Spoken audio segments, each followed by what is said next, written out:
This episode is brought to you by Bleacher Report. How do you follow sports? From college football to the NBA, Bleacher Report brings you the latest news, live scores, and epic highlights from your favorite leagues, teams, and athletes, all in one app. Dive into exclusive shows hosted by your favorite athletes and original Bleacher Report series with breaking news, rumors, and predictions all season long. Download Bleacher Report to personalize your coverage. This episode is brought to you by AWS. Amazon Q Business is the generative AI assistant that can securely understand your business data, summarize results, and streamline tasks. Learn what Amazon Q Business can do for you at aws.com/learn more. Hey, it's Austin James. Yes, I'm living with diabetes, but it doesn't have to define me. Thanks to the Freestyle Libre 3 Plus sensor, I get real-time glucose readings throughout the day. The Freestyle Libre 3 Plus sensor is small and easy to wear, giving me the freedom to focus on my life as a parent and a musician. Now this is progress. You can get a free sensor at freestylelibre.us. Offer available for people who qualify. Visit myfreestyle.us to see all terms and conditions. Certain exclusions apply. Data on file. Abbott Diabetes Care. For prescription only. Safety info found at freestylelibre.us. This episode is brought to you by LifeLock. The holidays mean more travel, more shopping, more time online, and more personal info in places that could expose you to identity theft. That's why LifeLock monitors millions of data points every second. If your identity is stolen, their US-based restoration specialist will fix it, guaranteed or your money back. Get more holiday fun and less holiday worry with LifeLock. Save up to 40% your first year. Visit LifeLock.com/podcast. Terms apply.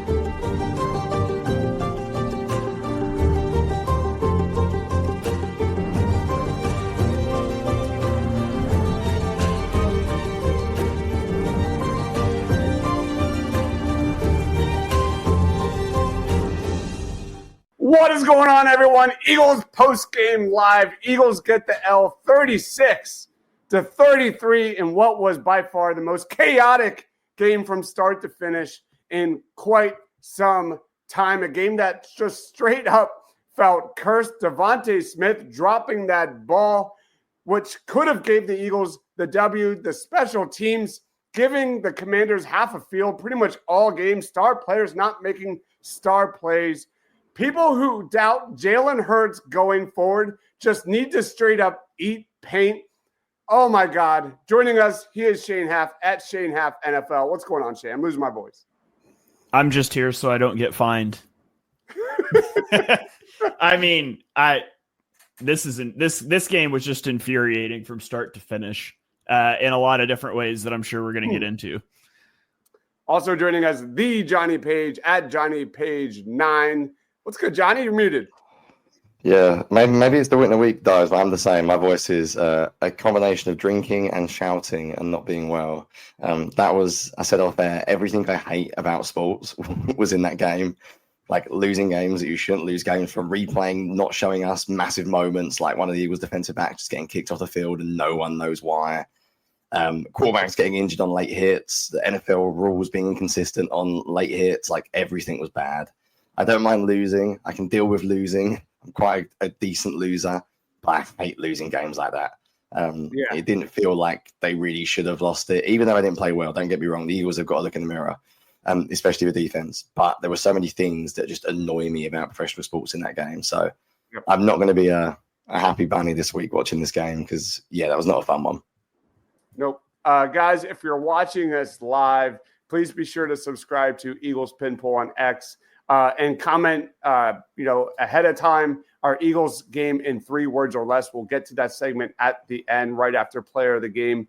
But make sure you subscribe. Make sure you smash that like button. Help us push this thing to new audiences. And comment with us.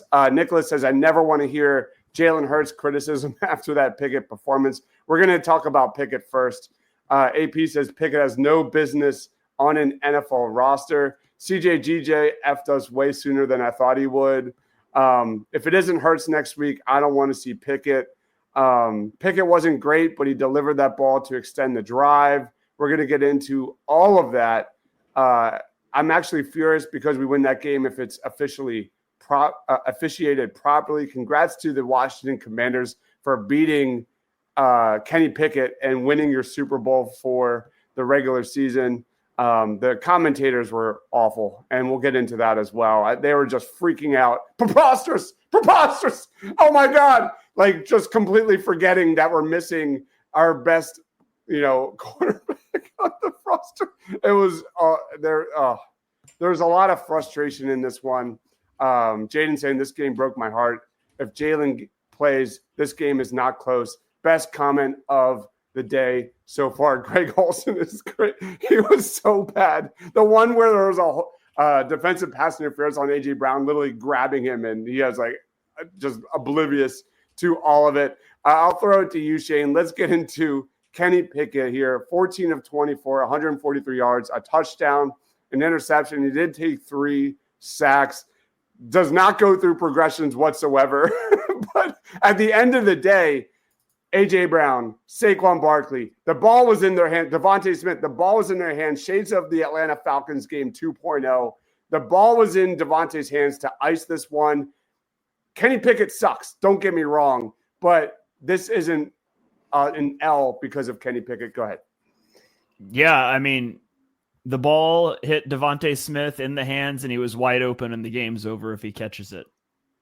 And that's just it. Like, your starting quarterback goes out. Everybody needs to step up. There were multiple plays in the run game where the offensive line whiffed assignments. There were, A.J. Brown has a drop. Saquon Barkley has a drop. And both of those, the A.J. and the Saquon one, were wide open and dramatically underthrown. But it still hit him in the hands, and they drop it. The Devontae Smith's was a good pass, and it's a drop. Like, when your starting quarterback is out, everybody needs to step up. And I mean, I want to say the defense stepped up because they forced 5 turnovers, but also they gave up 36 points, and you can't be doing that, especially when your quarterback's out. So I don't know. Honestly, everybody on the field can hold the L on this one, and there's plenty of blame to go around. And it's not as simple. Like, officiating was inconsistent. I thought it was fine in the second half. It's not officials screwed the Eagles. It's not, Jalen Hurts just went out. It's that the defense gave up 36 points. It's that every superstar on the offense had a play that they just dropped a pass. The O-line didn't play the way they've played. It's everybody. Everybody needed to step up with your quarterback out, and everybody stepped back. Yeah, listen, he's not Clayton Thorson. He has a noodle arm. He has no pocket presence. He doesn't know how to read and react. He had no command of the offense. For the majority of the second half, like, they were moving the ball because of the penalties, defensive pass interferences, and all that kind of stuff. But, man, he just got no help. Which makes this feel even worse. Jonny, what was your thoughts on Kenny Pickett? I almost said Tanner McKee. Yeah, you're going to have to do a good job getting us through this show, Deibs, because there's so many talking points, and the comments are going to go mad. I think we're going to have to try and stick to some sort of schedule where we go through, as I know you do, because I could go on forever. So just in general, like quarterback play, I also, I've got so much to say about refs as well. Maybe we'll come back to that at the end. Maybe let's go through it bit by bit. Otherwise, I'll lose track as well. I'll give him like a 3 out of 10, 4 out of 10. Like, I don't particularly like Kenny Pickett. I sort of trust coaches to an extent. Like, as much as I'd like to see Tanner McKee, they see him day in, day out, and I'm not exactly going to scream and say he changes the game or anything. The biggest problem is he thinks he's more mobile than he is, and I liked Pickett coming out. His arm hasn't translated well, but he made a lot of crazy second reaction plays in college, and they just haven't carried over. He's not good enough of an athlete to make that. He's not the kind of backup that would do nothing, but he is also a backup that can lose you a game. I don't think he did in this game. He had a positive EPA. The Eagles had to throw the ball quite a lot. They couldn't just rely on the running game. He had 30 plus throws or something in this one. Yes, there are a few drops at the end by the receivers. The one to Devontae is the obvious killer. But I'm not going to absolutely ruin Kenny Pickett in this one. I think when you have to come in, you haven't played all season long as well. Hurts rarely misses time. It's not easy. I'm not happy about his performance. I'd love the Eagles to have a great backup quarterback, but there's not many out there. It's a hard thing to do. So I'm not going to kill Kenny in this game. All pun intended. There's there's other things that I could go after in this one, which, as a lot of the comments are saying, we got to do a section on special teams as well, Deibs, today. There's got to be everything, but I'm not going to go too much into Pickett today. I think he did what he had to do to win the game, and that's all I can really ask of a backup quarterback. Go ahead, Shane. Sorry. I was going to say, on the defense thing, like, the defense gave up 36 points, and that's pretty bad. In the second half, the Commanders' starting field position was the 39-yard line because special teams was atrocious. Thank you, Shane. Yes. They were dealing with a short field. I really didn't feel like the defense absolutely shouldn't give up 36 points, and I thought the last drive was really bad. But they were playing on a half field. They were playing on a short field every possession because the special teams was atrocious. And I saw a comment that talked about the offense just going 3 and out. The offense never went 3 and out in the second half, unless you count that field goal, which technically is 4 plays, and the fourth one's the field goal attempt. But the defense was dealt a rough hand by the special teams. And I don't know what was going on there because that hasn't been an issue this season, and it was today. I don't really understand that. I don't understand why they weren't just kicking into the end zone. Like, they were consistently getting good field position. I don't know what. Shoot, you can't. Like, we were talking in the Discord about this. Like, just a comment coming in now. Was it windy? It obviously wasn't Jake Elliott kicking. Was it the weather? Has Jake Elliott? Can he not just do a kickoff here and there? Can he not kick it further? Like, it seemed to me like they were deliberately kicking it short, but it wasn't even just that. They were also making penalties as well. Like Sidney Brown charging down. Like it was just like, oh, the special teams coach is in trouble this week because, like you, Shane, the defense didn't feel bad enough to give up 5 touchdowns. And then you look at the score, and they scored 36 points. And Jaden Daniels had 5 passing touchdowns. Zacchaeus, 5 for 70 for 2. Just a weird one. It felt to me like special teams was a huge issue, like a really big issue. Really bad special teams. Any other thoughts on Kenny Pickett before we get into the run game? No, I don't think so. As I said, I don't think the story this week is Kenny Pickett. I know everyone wants to make it the story. And by the way, I think the Eagles killed them with Jalen Hurts in this game. I think we absolutely destroy them because when it was 14-0 earlier on, I was like, this game's over. Maybe we'll save Kenny Pickett for the film review. We'll see if there was stuff that was open that he missed. But based on what I saw out there, this is not the game to go after Kenny Pickett. Yeah. All right, let's get into the Eagles run game. Obviously, as we talked about during the halftime show, we expected the Commanders to stack the box, and rightfully so in the second half. They tried to take out Saquon. The Eagles, I feel like, didn't do anything with Saquon on first downs. After the first quarter, he was basically shut down, and that's definitely a big correlation there with Jalen Hurts leaving this game. I think this game shows you just how much Jalen Hurts impacts the Eagles' rushing attack.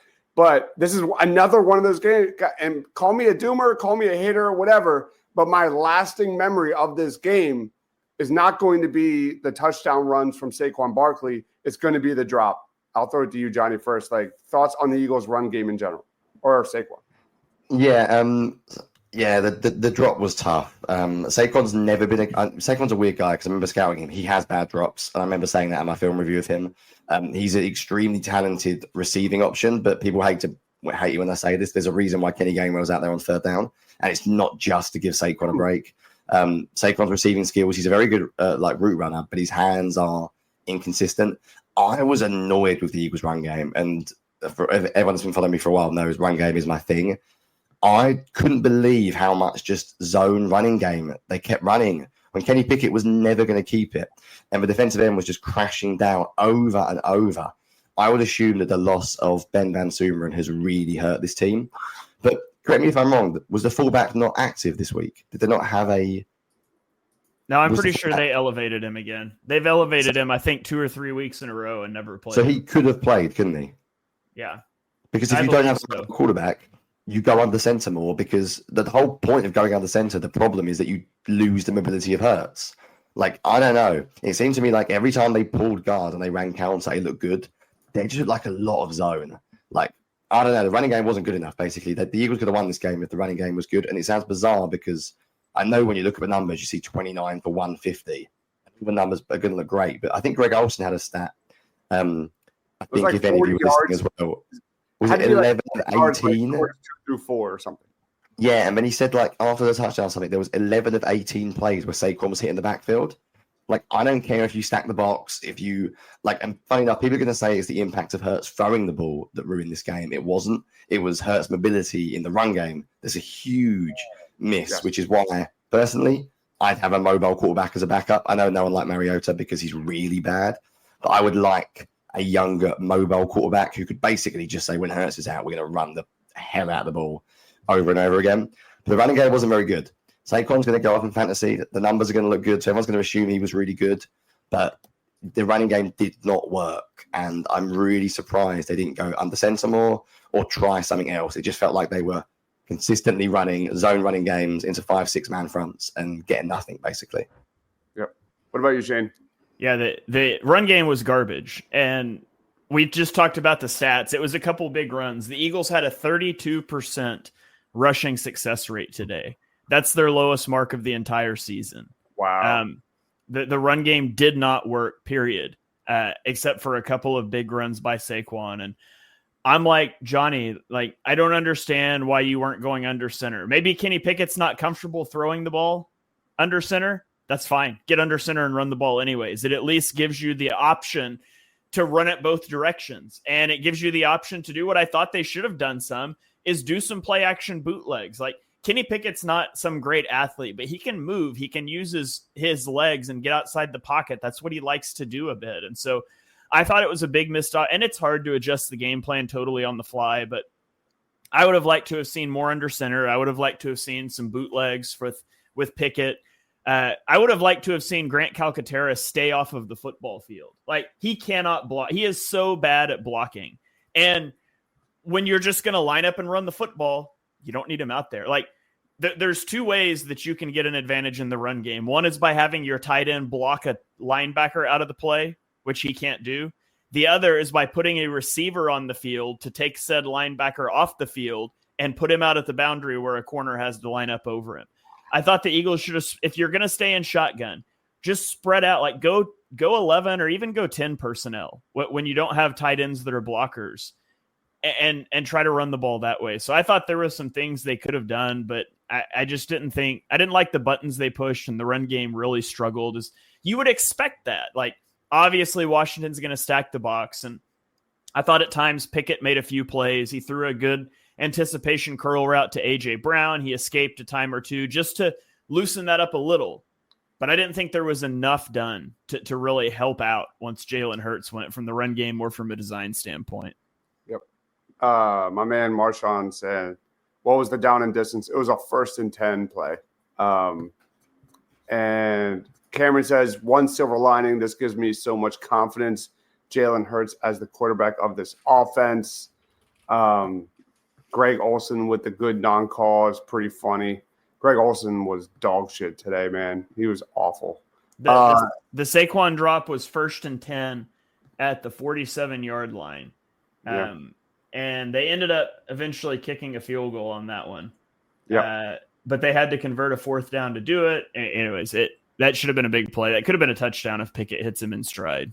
Yep. Tight end 2 is such a sneaky need. And that's why, like, I'm all in for, like, Tyler Warren to utilize him in all facets of the offense. Fullback, tight end, you name it. Tyler Warren is the guy, if he's even available. I'm with Jonny on the backup quarterback philosophy. I mean, Nick Sirianni said it, I think, during this game, where they're not going to change anything. They're going to keep it. That I was pounding the table for Dorian Thompson Robinson, if you guys remember that. It might not be the best day to say his name. By the way. Really? I have no idea. He was awful against the Bucks, against the Bengals today. 1st and 10, 47-yard line. Tyler Warren's top 20. You're probably right. Any other thoughts on the run game before we? I mean, on his final. Oh, go ahead. Sorry. On his final 22 carries, Saquon Barkley gained -4 rushing yards before contact. That's wild. And that's like when I said it for so long, but mobile QBs are the biggest cheat in the run game. I've become like the pro Hurts guy online to a lot of people, which is quite funny. Anyone that's followed me for like 10, 12 years, any like real old school Twitter guys, I was a pocket passer QB. I was brought up in the Greg Cosell world. I was brought up in the I like Zach Mettenberger. I like Nick Foles. I like my QBs. I wanted Nick Foles to beat out Michael Vick. Like I was the pocket QB guy, and I try anyway to update my opinions based on new evidence. And the way the running game is now, I think I've said it for ages, the running game has taken over the league hugely. It's becoming so important in this too high world. And if your QB can't run, it takes away such a huge element. I mean, it's not an exaggeration to say you are +1 in the run game. It's like having an extra player on every single play. I don't think people can put into context how much of a difference that makes. And yes, there are teams around the league like the Lions that do it very well without a mobile quarterback, and there are other ways you can do it. The Lions' offensive line is also unbelievable. Their running backs are unbelievable, and their pass game in general is so well structured off of their run game.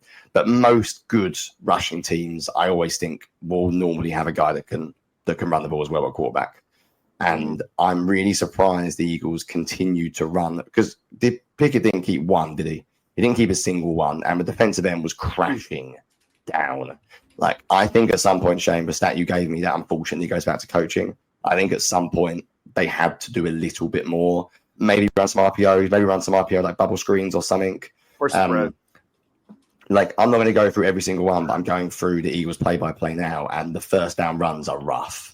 Like, they're rough. On the final drive on Devontae Smith's drop, it actually says Tyler Steen report is eligible, which I didn't notice. So they obviously went 6-0 line on 1st and 10, and it was still -3 yards. The drive before that, 1 yard, 1st and 10. The drive before that, incomplete. The drive before that, like 5 yards. But they're lucky if they get 5 yards. Drive before that, 1st and 10, -4 yards. It's just like the running game on early downs.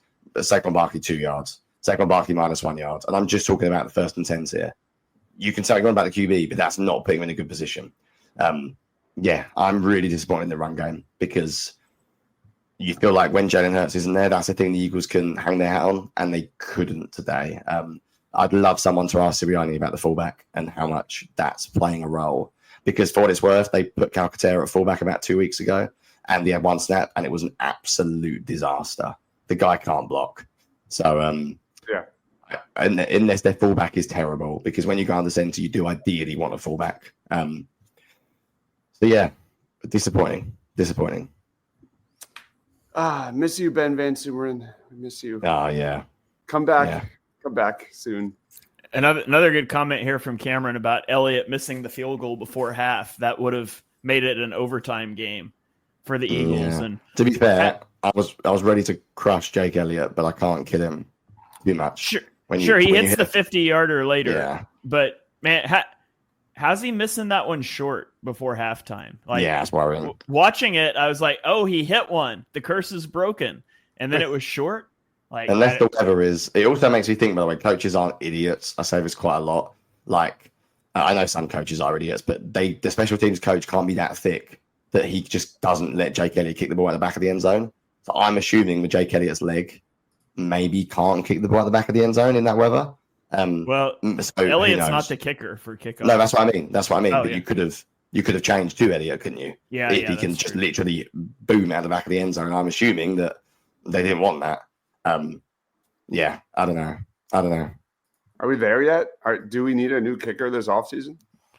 I don't know. Kickers have a weird year, it seems like, here and there. So I don't know. You definitely are bringing a guy in for a competition next year, though. Yeah. I was calling for bubble screens all day, just check downs. Absolutely. Of all the people to drop the ball, wouldn't have picked Smith. He's the most reliable hands on the team, man. Just this game was cursed from beginning to end. Cameron says aiming. All right, let's get to receiving. A.J. Brown, 8 for 97 and a touchdown, 15 targets. I think that blows away his highest total targets in a game. Devontae, 6 for 51 and the drop. Kenny Gainwell had 1 target. After last week, he had, 3 receptions for 3 first downs on third down. Like, it was awesome. Saquon, 1 target for 0 receptions. That's not a good look. I'll throw it to you, Shane. Quick thoughts on the receivers in this one. I mean, sans the drops, they were good, I guess. I can't talk about receivers and say they were good, though, when you had those drops. So A.J. Brown had some good moments. I thought he definitely got the best of Marshawn Lattimore. Devontae Smith had some good moments, but man, it feels reductionist to just boil it down to that drop. But the game's over if he catches a wide open pass that hit him in the hands, and it's hard to really talk about anything other than that. Yeah. Kendall says Jahan Dotson absolute no show. Is Jahan Dotson worse than Quez Watkins? Oh No. God. No. No. Eagles don't target any of the backups. I mean, I would have liked Quez Watkins a lot better if they never threw him the ball. So Yeah. Jahan Dotson's a big step up for that reason alone. I don't expect a backup quarterback to throw to wide receiver 3 very often, though. Yeah. The Commanders had 8 players with at least 1 reception. The Eagles had 3. Johnny, what was your take on the receivers? Yeah, sometimes when you get backup quarterbacks come in, though, they have like their favorite backup receiver that they just like target all the time because they threw them in training camp all the time. And we were the complete opposite of that. When those of you watching, when you see the numbers just appear and you see the Eagles receiving core and Washington's receiving core, it's sort of mental, isn't it? Like they targeted AJ Brown and Devontae Smith 23 times and the entire rest of the team 2. Like, I don't know. Maybe I'm old school. There's a part of me that says you can't win like that. I mean, there's another part of me that says actually NFL teams are too focused on spreading the football around. When you've got 2 superstars, just throw it to them on every play. Like, I don't know. Devontae Smith was wide open on the drop, so you hardly can complain. So maybe I don't care that much. But yeah, they could have done with something else. I think the disappointing thing is they've got no receiver who gets yards after the catch in the short game. I don't want to talk about bubble screens all the time, but there's been a few comments about it. When your offense is so dominant running the football, especially when the other team is stacking the box, you should be able to throw a couple of quick screens. They don't have anyone. They drafted Elias Smith. He doesn't play. Paris Campbell doesn't do it. I think they drafted Johnny Wilson in part. He could block on the edge, but he can't block without giving away a penalty. AJ Brown and Devontae Smith don't really create yards after the catch. So that game, yeah, it's basically Britton Covey. Or Covey or whatever, and that's sort of it. And when he's not there, there's like nothing else. I did say my one concern with Dotson to me was a Devontae Smith backup rather than a wide receiver 3 in a Kellen Moore offense. Shane, you know how much when we spoke about Kellen Moore's offense in the offseason. I said all the time, wide receiver reverses, wide receiver runs, they're a big part of his offense. I just don't think we have one that can do that role, and that could have been something else we could have used today. When the running game's not working, give it a wide receiver reverse. Try and catch the defense up the field, but that's just not a part of the offense. It doesn't exist.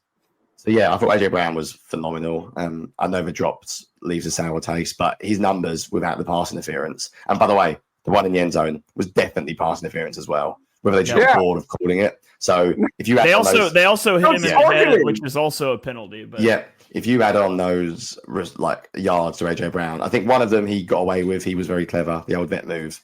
But if you tack on those couple where there was obvious pass interference, he's looking at like an 11 for 130 type game.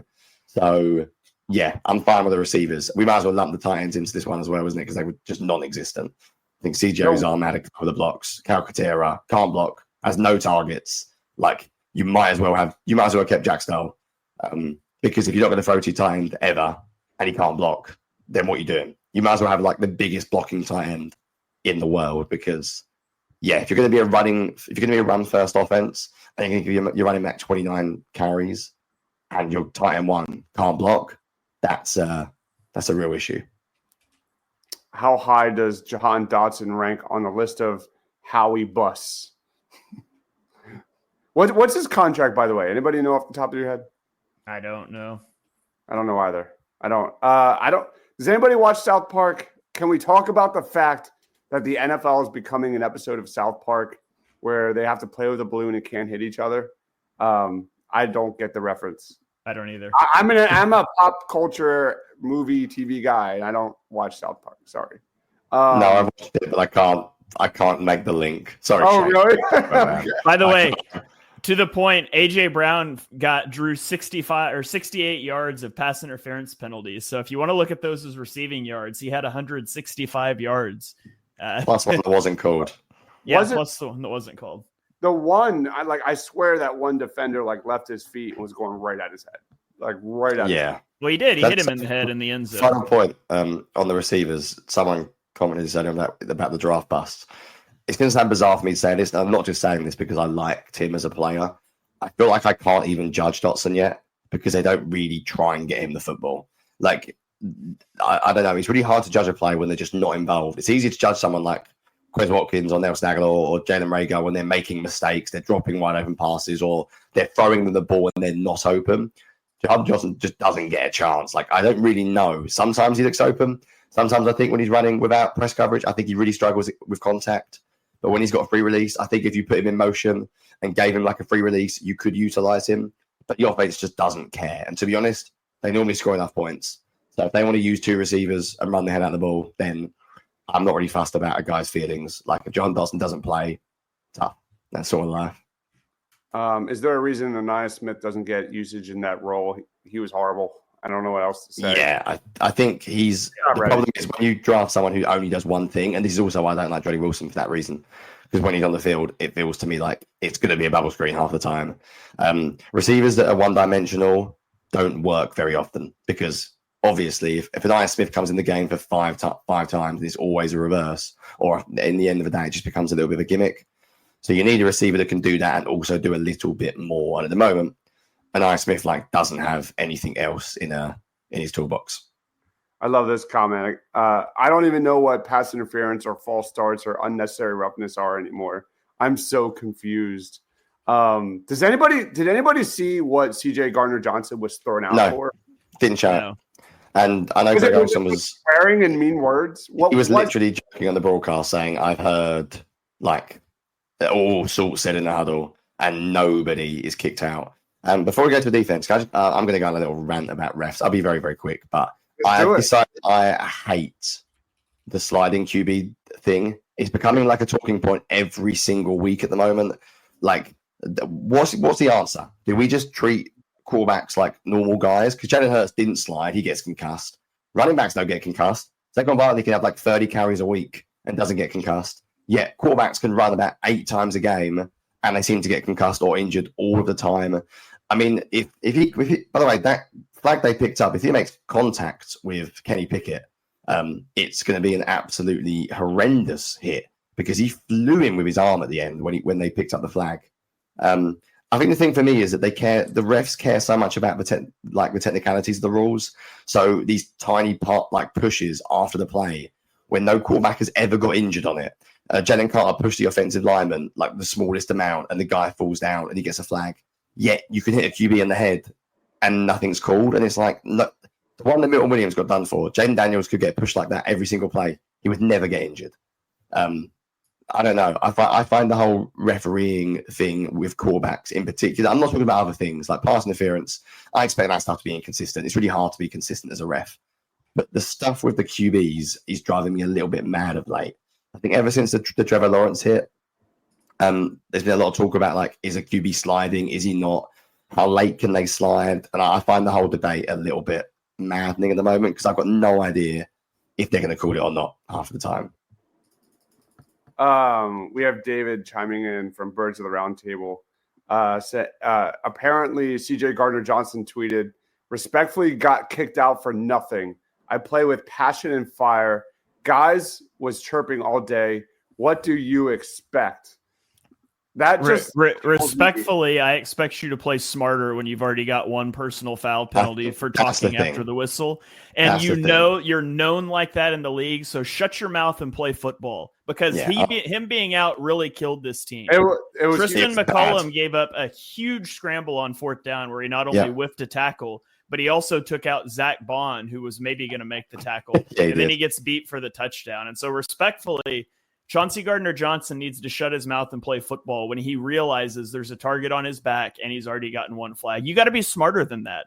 You're playing with your back against the wall in a game where your starting quarterback is out. It goes right there with A.J. Brown. Don't drop a pass. Devontae Smith, don't drop a pass. Hey, safety, that is like the mentality, represents the mentality of our defense. Don't get thrown out of the football game. I don't care what he said or didn't say. You can't put yourself in that position. And once he got the one that I think is stupid, that he got punched in the face and he's the one that got flagged, the target's on you. Shut your mouth and play football. I think two things can be true. You can say that he shouldn't have been kicked out of the game and that he's also at fault, which doesn't make any sense to some people, but you can say that he didn't deserve to be kicked out. And I think the refs kicking him out for 2 verbal abuses is just nonsense, because that never happens, ever. And I think his tweet is basically implying that everyone talks all the time. However, when you've been done for one, just don't say a word. I don't know, even if it's not the way you play, like, someone's got to get a word with him. Some coach's got to speak to him. Make it seem like, you know what, these professional athletes, like, they got egos, they got massive egos. Get a coach to go up to him and say, listen, they're picking on you because you're so good. You're so talented. They want you out of the game. Washington, you know what I mean? Like, try and massage his ego as you put him down. But basically, I mean, I think if the defensive backs coach spoke to him like Shane would, then he might whack him. If someone went to CG and said, shut your mouth, I think he'd tell you where the sun don't shine. So I think maybe you can do it in a different way. But by the way, I think there is a reputation. I think Carter has one. I think he has one. I think reputations matter. I don't think they're always fair. But once you've got the first one, you can't get done for a second one. But also, Christ, can we get a replay? Because that was huge. That was a huge part of the game. He was that 4th and 11 was a huge play, and he was also responsible for the touchdown, McCollum. And without the 22, who knows how many other plays that he wasn't in the right place for. So yeah. I mean, it's clear he just said something. If he had shoved a guy or punched somebody, they would have shown a replay. There was nothing to replay. It had to be something he said. But even show that. Just show the fact, was he up in someone's grill? Are the refs trying to stop him? Are they telling him listen, I'm going to throw a flag if you keep doing it, and he keeps doing it? I would just like to know what the circumstances around it were, because if you're going to start flagging people for talking, I mean, AJ Brown and Marshall Lambo were going at it every single time the ball was thrown. You're telling me that you're going to... I don't know. I don't agree with it. Even if he said something outrageous, none of the Washington players, as far as I'm aware, reacted. They didn't start charging. I mean, I don't know. I think stuff gets said all the time in high-level sports that if anyone could hear it on the outside, they'd be mortified. So I find it very harsh unless he's actually, physically been warned or pushed someone. I don't really like it. Especially in that situation, Chauncey Gardner-Johnson would have leveled Jaden Daniels, for better or worse. In that moment, in the middle of the field like that, I'm not going to hate on Tristan McCollum. I'm not going to go into that. But that was such a big moment. And is there a player that defines love-hate more than CJ Gardner-Johnson? I hated him to start the season. Then the last several weeks, he's been terrific because he's been making plays. But I feel like this is the most up and down guy on the Eagles roster in the last few years. Can you think of anybody else that competes with him? To be fair, you said he would have leveled Jaden Daniels. He either would have leveled him or whiffed entirely. It could go either way. Chauncey Gardner-Johnson. I fully agree.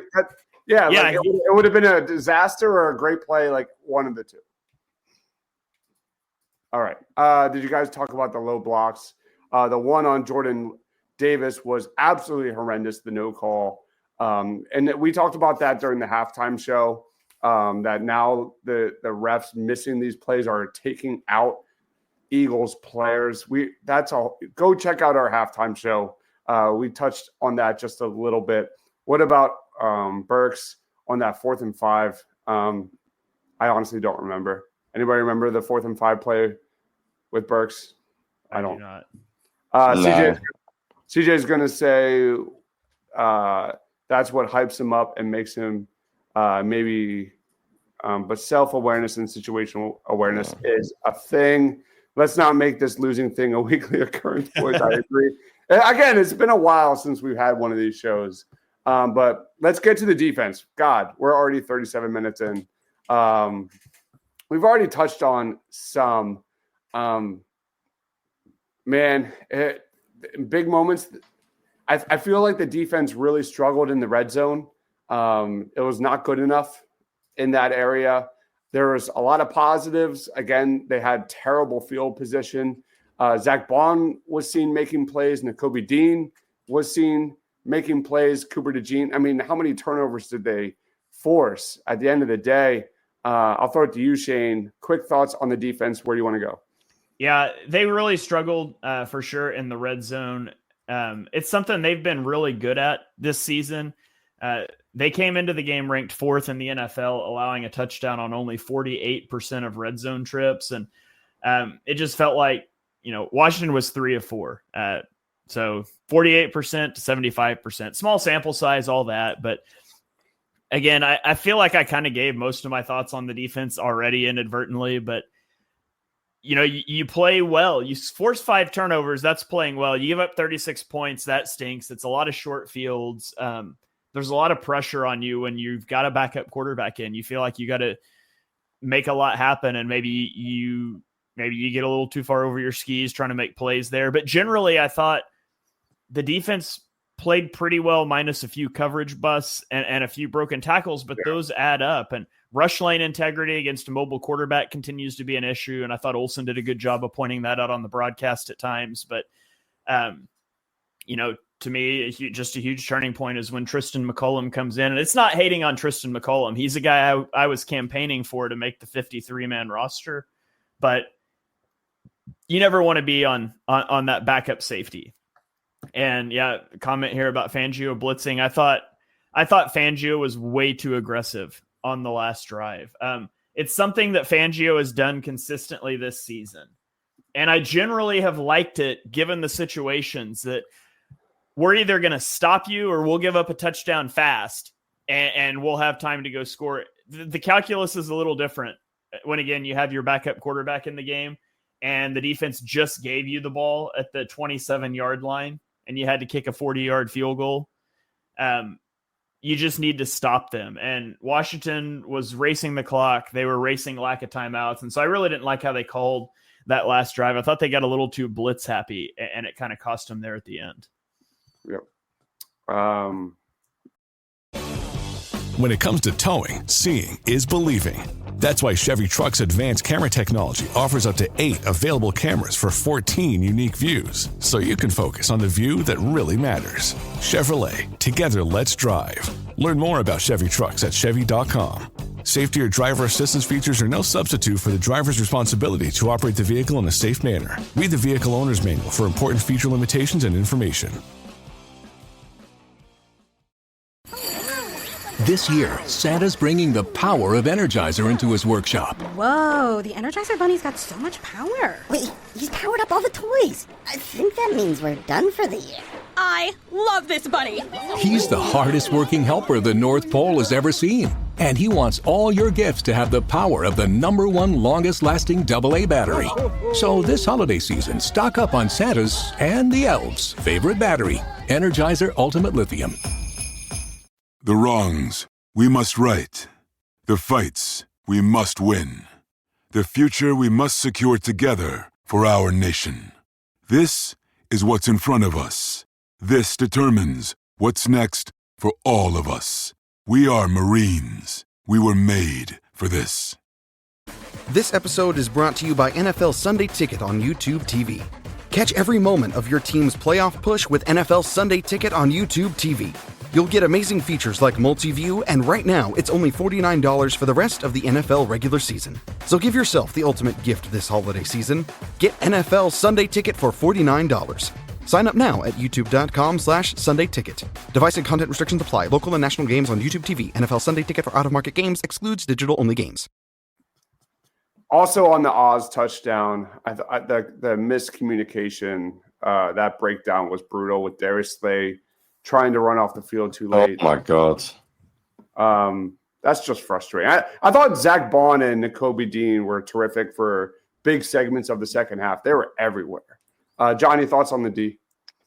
Yeah, how do you even summarize that? It's bizarre. They gave up 36 points, yet got 5 turnovers. Is it good? Is it bad? Who the hell knows?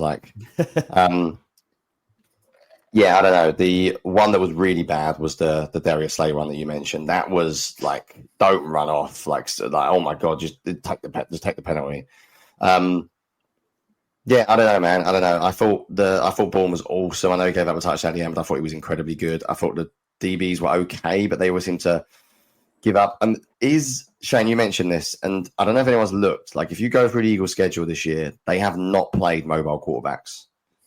They really haven't played many. Considering how mobile the league is these days, when you go back and look at who the Eagles played, starting with Jordan Love, who can run, then they go literally Kirk Cousins, Derek Carr, Baker Mayfield, Deshaun Watson, Daniel Jones, Joe Burrow, like Trevor Lawrence. They've always played like guys that can run a bit, but not what I'd call a mobile quarterback. Right. And basically, they have the lot of, like, in the last month, they played a couple in Lamar Jackson and Jaden Daniels. And Jaden Daniels went 9 for 81 today. And it wasn't just the yardage, it was the key downs he picked up at plays as well. And although they beat the Ravens and the defense was good, Lamar Jackson went 8 for 79. So their run defense is exceptional. Like, their run defense today, they basically just stopped Washington's running game. Washington were like, well, I'm going to bother. It's an actual waste of time running. And you know what? Credit Washington for just giving it up, because some teams would have just kept charging. But the Eagles Washington had 10 carries for 24 yards, and Jaden Daniels threw the ball 39 times and had 8 runs as well.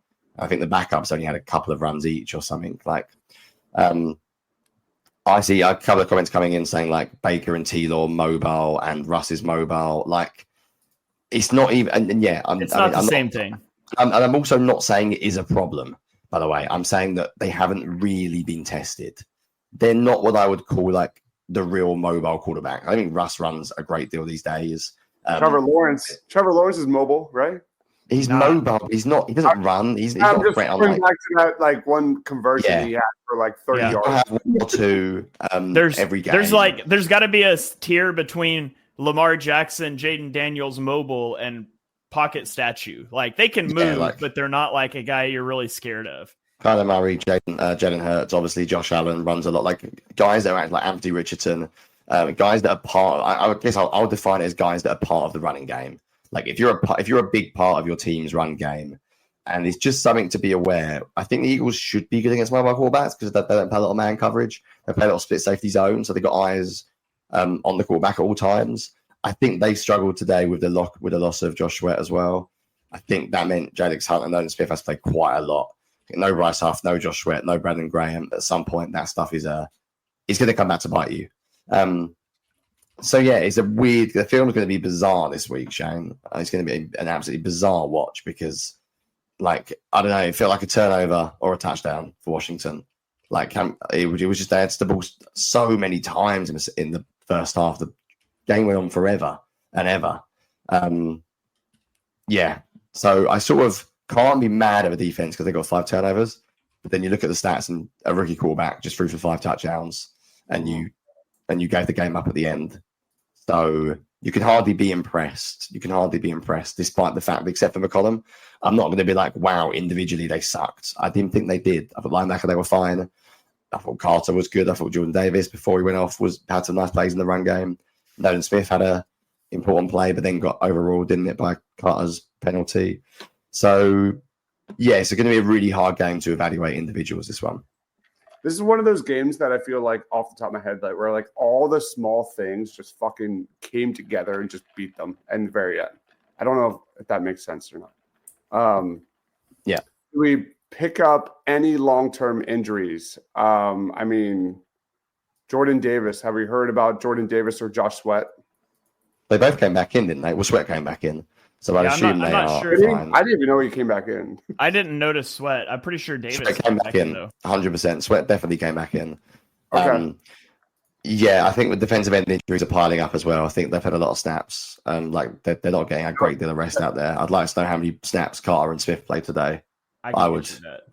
That's, I mean, just going back. I guess it's a lot. Let's see. Jalen Carter, 64 of 67 snaps. Who else did you want to know? Nolan Smith, 56 out of 67 snaps. Jalen Hunt played 36. Yeah, like Jalen Hunt playing 36 is a lot.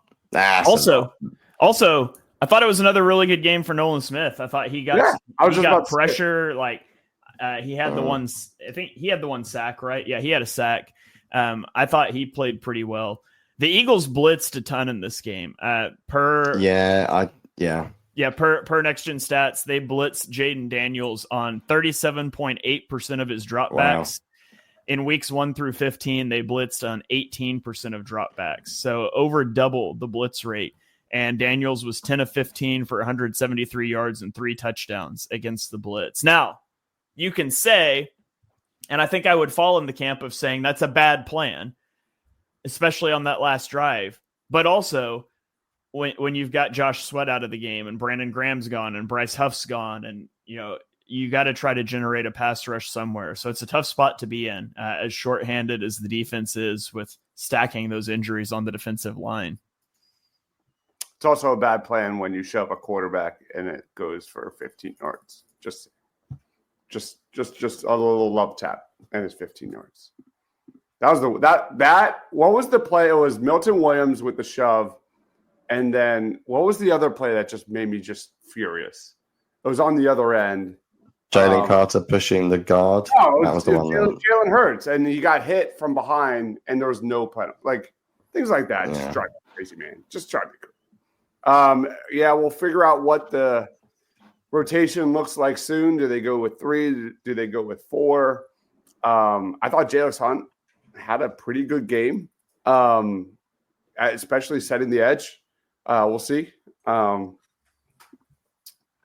Broadcast was horrible. Broadcast was strange. Just out of interest, before we move on to the other stuff, did either of you have any thought that I know it would have been incredibly risky, but the Eagles should have gone for it? Do you know, Shane, what the analytics were on the final after Devontae Smith dropped it?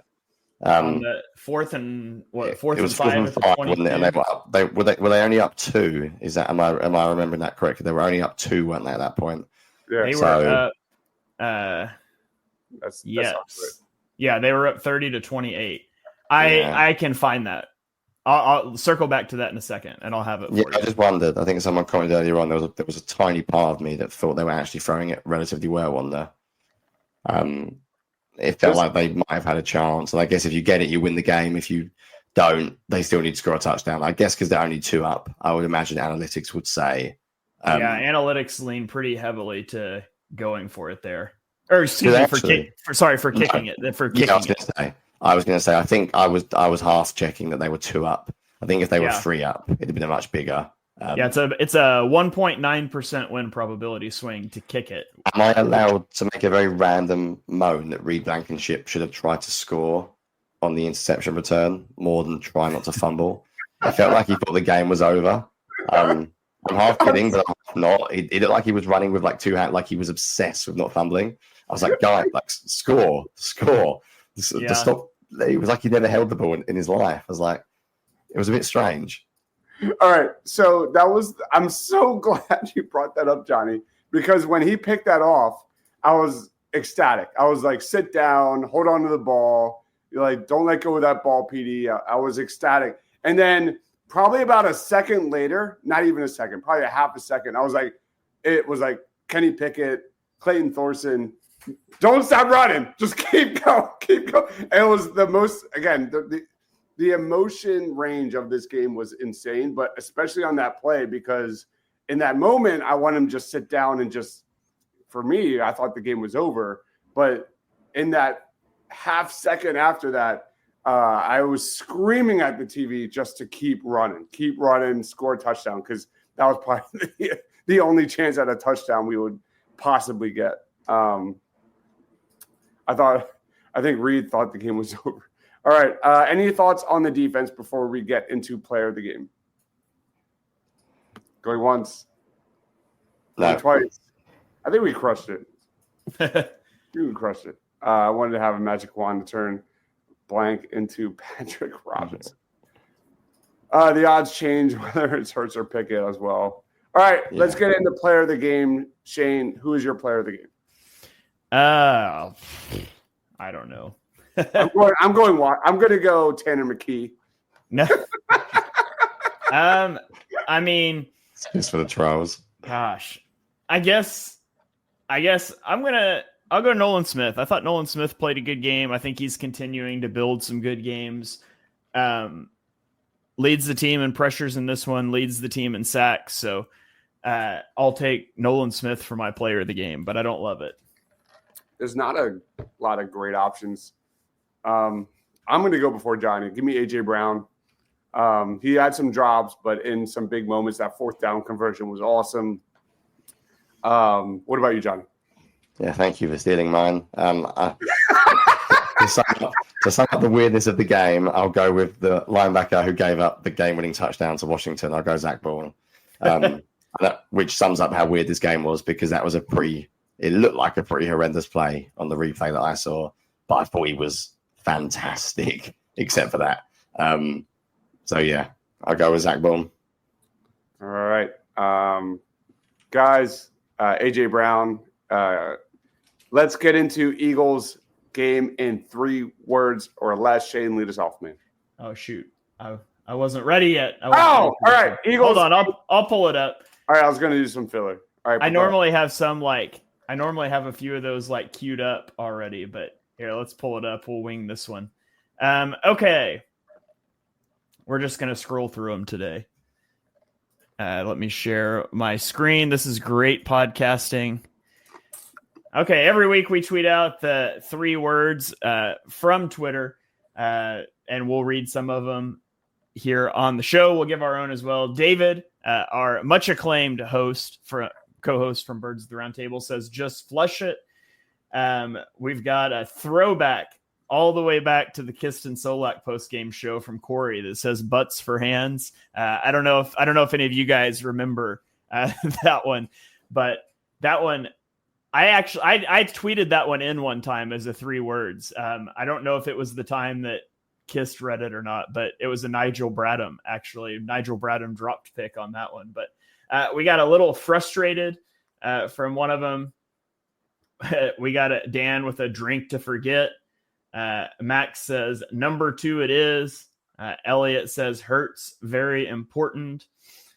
We've got a frustrated at the defense. Noodle arm Pickett, and then predictably we get a fire Nick Sirianni after an Eagles loss. So there's some of our 3 words from Twitter. You guys be sure and drop your 3-word reactions here in the comments too, and we'll read some of those, some of our favorites as well. But that mine got stolen because I was going to go with butts for hands, but I'll just say I'll go with another drop loss. Second time this year, it feels like you lost in the same way. Off of a drop pass, and it doesn't feel good. But hopefully we got all those out of the way now. We have BR saying pressure is off. CJ, shut up. Watch cricket instead. Probably won't matter. Jonny, do you have one yet? Yeah, should I say goodbye 1 seed? It feels like it, doesn't it? That feels like it's gone. Yeah, that's gone. 3 words or less. Yes, will be next week as well, won't he? Very rarely do you get past the concussion protocol if you're ruled out of the whole game, I would guess. Yeah, it'll remain to be seen whether he actually was concussed or whether he just wasn't allowed to return for fear of a concussion. Yeah, that was. I've been trying to check my phone. I think Sirianni's going to be. His press conference is going on basically now. So I'm trying to find out exactly, because it was weird, wasn't it? He clearly wanted to come back into the game. Yeah. My guess is that he must have been actually concussed. So I'm going to assume that he'll be here next week. But there we go. Hurts haters silence.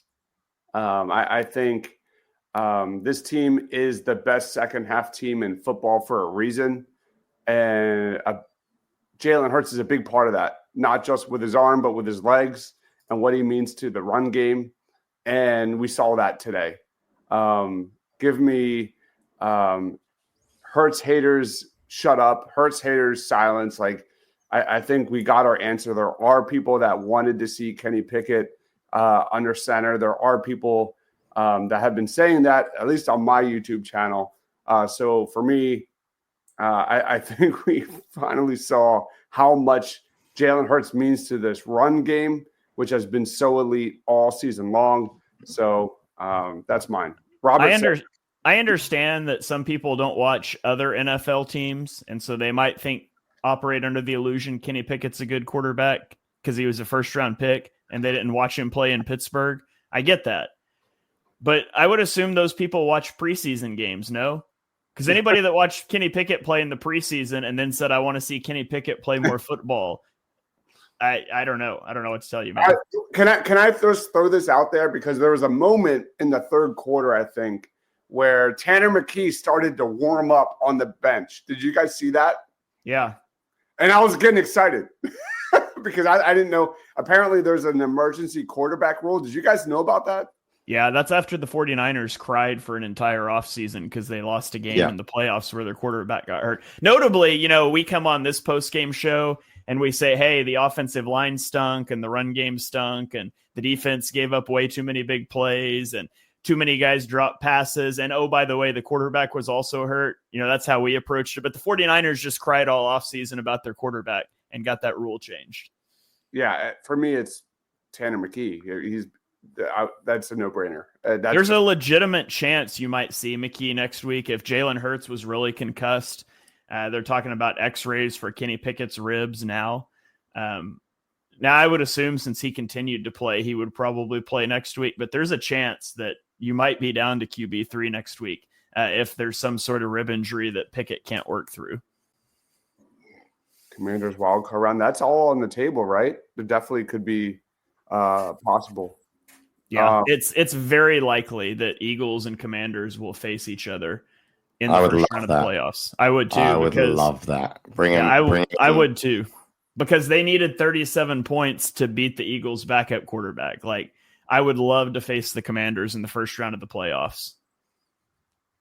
The national media narrative will be, oh my God, Jaden Daniels was so good. The Commanders are, they just beat the best team in the NFC, or whatever. But can we just flip that and say Kenny Pickett played 95% of this game? To lose to a Kenny Pickett team, that'd be pretty embarrassing. I'm just going to throw it out there. You just went toe-to-toe with Kenny Pickett. Maybe the narrative isn't that. So I said at halftime we should have told Pickett to pretend he was hurt. That was my vibe. I was hoping – I was tweeting that. So let's get into final thoughts, plugs. Shane, time is yours. So my final thought is everybody take a deep breath and realize that the 1 seed was going to require an extraordinary amount of circumstances breaking the Eagles' way, even if they won out.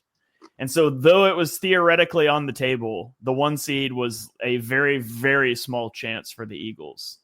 They lost this game. The 1 seed's dead. It's technically still theoretically possible. The 1 seed is dead for sure. All you have to do is not lose out or have the Commanders not win out, and you're still guaranteed the 2 seed. So the Eagles could lose next week, lose week 18, and as long as the Commanders drop 1 game, the Eagles are still locked into the 2 seed. So it feels bad. Honestly, as long as guys come out healthy, this doesn't change a lot. You were very unlikely to get the 1 seed. You're still very, very likely to lock down the 2 seed. And there's also the potential that with that 1 seed out of the picture, you'll see resting starters week 18 to get healthy. And so, I'm not ever going to come on here and say, hey, it's good the Eagles lost, but it's not a devastating thing as long as guys come out healthy, and it might put the Eagles in a position where they don't have to play for a fleeting chance at the 1 seed week 18, and they can manage some guys' reps. So I guess that's my final thought is enjoy Christmas this week. Don't dwell in the misery of a Birds loss. It sucks. It happened with a backup quarterback, and ultimately I don't think it impacts the outcome for the rest of the season. So that's my final thoughts, and I'll kick it over to whoever, Jonny, now for his final thoughts. This is why we always say this is like therapy, because we all start at the beginning going, we're all so angry off air. When the screens load up, we're all sitting here like, oh no. And then by the end, Shane's like, thank God we lost. The world is a better place now the Eagles have lost. No, it does suck. Yeah, final thoughts, that was a rough game. I try not to think big picture when I'm watching sports. I just want to win the here and now, and I wanted to beat them just because I didn't like the hit on Hurts. I think some of their players are a little bit over the top in terms of aggressiveness. I think Barkley was getting hit after the whistle all game long. I wanted to win that game, but I think long term, injuries are always the biggest killer going into the playoffs. And as long as Hurts comes back okay, as long as nothing was serious today, but I think it's okay. And I very much look forward to playing them again. If that's the way it falls, I'm all on board with that. Don't get me wrong. I think if Jalen Hurts was out there, we absolutely crushed them today. Like, I really do. They had no answers on that first 2 drives at all for what the Eagles were doing on offense. And I will just say, not that I should care about what other people think, but it is quite nice to see people now have to admit that Jalen Hurts actually matters. Because when the Eagles scored that Saquon Barkley run, there were so many guys on Twitter saying it's a QB-proof team and blah, blah, blah, blah, blah. And it's not. There's no such thing. You get the best receivers, best offensive line, best running game. In the NFL, your quarterback matters. And Hurts' winning percentage is not just because of the guys around him. As Sirianni would say, he is a winner. And I think there is some truth in that. By the way, Johnny, you'll love this stat about being QB-proof, right? Brilliant. Yep. Eagles' rushing success rate when Jalen Hurts was in the game was 86%. When Jalen Hurts was out of the game, it was 18%. Yeah. I don't know if I need to laugh, cry, or throw up.